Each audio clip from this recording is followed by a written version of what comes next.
আসসালামু আলাইকুম।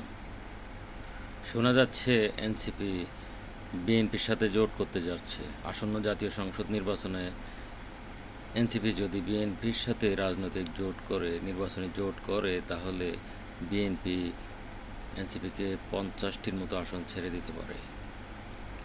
বিএনপি যদি অন্যান্য রাজনৈতিক দলগুলোর সাথেও রাজনৈতিক জোটে শরিক হয়, তাহলে তাদেরকেও হয়তো আরও 50টি আসন ছেড়ে দিলে হয়তো বিএনপি 200 বা তার অধিক আসন নিয়ে এককভাবে নির্বাচন করবে এবং শরিকরা বাকি আসনগুলোতে নির্বাচন করবে।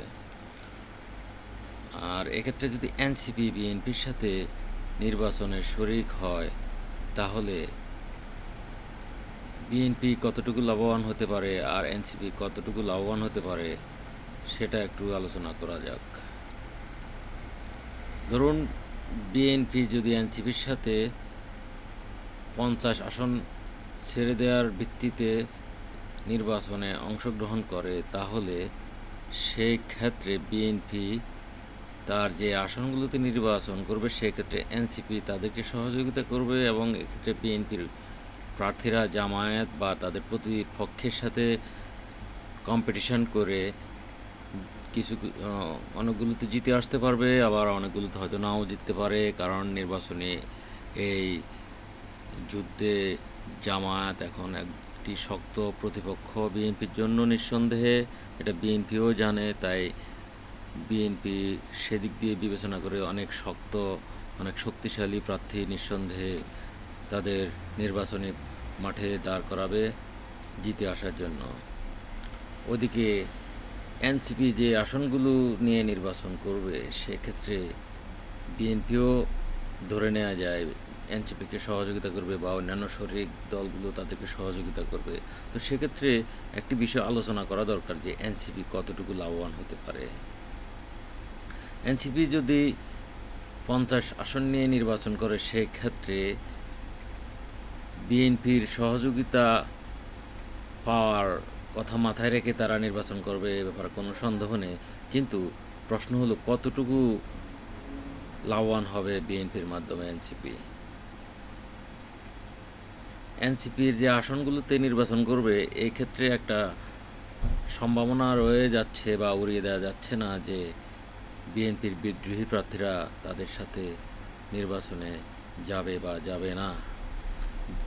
তো অধিকাংশ ক্ষেত্রে বিভিন্ন জায়গা থেকে, যে সোর্স থেকে যে ইনফরমেশান আমরা পাচ্ছি, সেক্ষেত্রে ধরে নেওয়া যায় অধিকাংশ ক্ষেত্রে বিএনপির বিদ্রোহী প্রার্থীরা এনসিপির সাথে সেখানে লড়াইয়ে ব্যস্ত থাকবে, সেখানে কম্পিটিশান করবে। তো সেক্ষেত্রে এনসিপি কতটুকু লাভবান হবে এটা খুবই বলা মুশকিল। ধরে নেওয়া যায় এনসিপি সেক্ষেত্রে প্রচণ্ড ক্ষতিগ্রস্ত হওয়ার সম্ভাবনা আছে। তাছাড়া বর্তমান রাজনৈতিক মাঠে বিএনপির যে চাঁদাবাজি, দখলদারি, খুন, রাহাজানি এবং অন্তকোন্দলের যে বদনামগুলো ছড়িয়ে পড়েছে গত 1 বছর যাবৎ, এনসিপি কিন্তু এগুলোর এক ভাগিদার হয়ে তাদেরকে ইলেকশন করতে হবে। তাই সেক্ষেত্রে এনসিপি লাভবান হওয়ার চেয়ে ক্ষতিগ্রস্ত হওয়ার একটা সমূহ সম্ভাবনা রয়েছে। অন্যদিকে এনসিপি যদি জামায়াতের সাথে শরিক হয়, রাজনৈতিক জোটে অংশগ্রহণ করে, ধরে নিলাম সেখানেও জামায়াত তাদেরকে 50টি আসন ছেড়ে দিল, সেক্ষেত্রে এনসিপি কতটুকু লাভবান হতে পারে। জামায়াত যদি এনসিপির সাথে রাজনৈতিক জোটে শরিক হয়ে রাজনীতি করে, নির্বাচন করে, তাহলে জামায়াতের দলীয় একটা সিদ্ধান্ত থাকবে নিঃসন্দেহে এনসিপিকে সহযোগিতা করার জন্য, এবং তাদের কর্মীরা নিজেদের দলীয় প্রার্থীকে জিতিয়ে আনার জন্য যতটুকু কাজ করবে, যতটুকু আন্তরিকতার সহিত কাজ করবে, আমার মনে হয় তারা এনসিপির প্রার্থীদের জন্য ততটুকু কাজ করবে।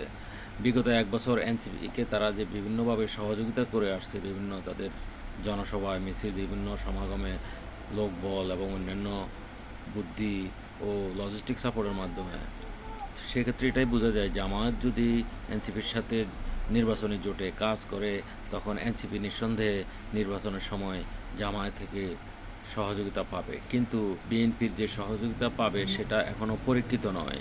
তাছাড়া বিএনপির যে বিদ্রোহী প্রার্থীদের যে আশঙ্কা, বিদ্রোহী প্রার্থীরা কখনো এনসিপির প্রার্থীকে মেনে নেবে, সেটা বলা খুবই মুশকিল। কারণ বিএনপির প্রতিটা আসনে একাধিক প্রার্থী রয়েছে এবং তাদের অনেকেই বিদ্রোহী প্রার্থী হিসেবে নির্বাচন করবে। এক্ষেত্রে কে এনসিপির কে বিএনপির প্রার্থী সেটা তারা ভাববে বলে মনে হয় না।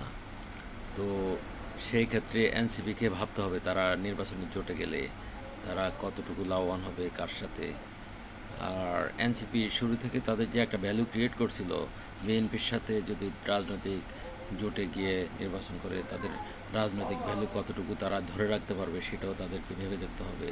তাই ভবিষ্যৎ বলে দেবে, আর সামনে আরও সময় আছে, ভবিষ্যৎ বলে দেবে তারা চিন্তা ভাবনা নিয়ে কাজ করে কোন জোটে যাবে, কার সাথে গেলে বেশি লাভবান হবে, কিংবা জোট ছাড়া নির্বাচন করবে কিনা সেটা এনসিপিকে ভালোভাবে ভেবে দেখতে হবে। কারণ তাদের মধ্যে যে সম্ভাবনা শুরু থেকে আমরা দেখতে পাচ্ছিলাম সেটা যদি তারা নষ্ট করে দেয় তাদের একটি ভুল সিদ্ধান্তের কারণে, তাহলে জাতীয় আমি মনে করি এটার মাধ্যমে প্রভাবিত হবে, ক্ষতিগ্রস্ত হতে পারে কিংবা উপকৃত হতে পারে তাদের কোনো গুরুত্বপূর্ণ সিদ্ধান্তের কারণে। ধন্যবাদ।